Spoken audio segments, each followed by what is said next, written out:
Neil Armstrong. Ohio's Wapakoneta is where Armstrong was born and raised. He was a Purdue University graduate who majored in aeronautical engineering. The U.S. Navy funded his college education through the Holloway Plan. In 1949, he was a midshipman, and the following year, he was a naval aviator. He participated in the Korean War by piloting the Grumman F-9F Panther out of the USS Essex. Armstrong's aircraft was damaged in September 1951 while executing a low bombing run when it slammed into an anti-aircraft cable that was placed across a valley, severely damaging one wing. Armstrong was compelled to turn back. After the war, he graduated from Purdue with a bachelor's degree and went on to work as a test pilot at the Californian Edwards Air Force Base's NACA high-speed flight station. He piloted the North American X-15 7 times while serving as the project pilot for fighters in the Century series.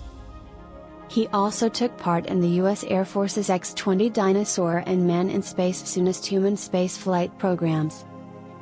Armstrong was a member of the second batch of astronauts chosen by NASA in 1962.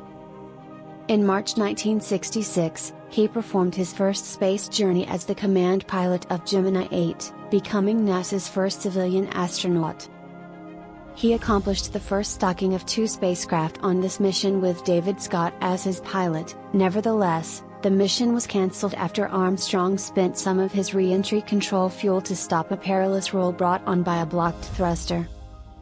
Armstrong had to eject from the lunar landing research vehicle just before a crash during training for his second and final space mission as captain of Apollo 11.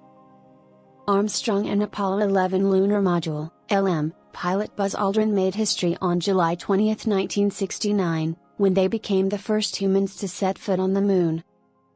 The following day, they spent 2.5 hours outside the Lunar Module Eagle spacecraft, with Michael Collins continuing to orbit the Moon in the Apollo Command Module Columbia.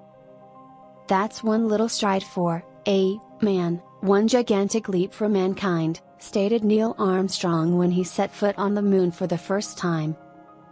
To an estimated 530 million spectators globally, it was televised live. By accomplishing a goal set forth by President John F. Kennedy in 1961, of landing a man on the Moon and returning him safely to Earth, Apollo 11 conclusively demonstrated U.S. dominance in the space race. President Richard Nixon gave Armstrong the Presidential Medal of Freedom and the 1969 Collier Trophy along with Collins and Aldrin.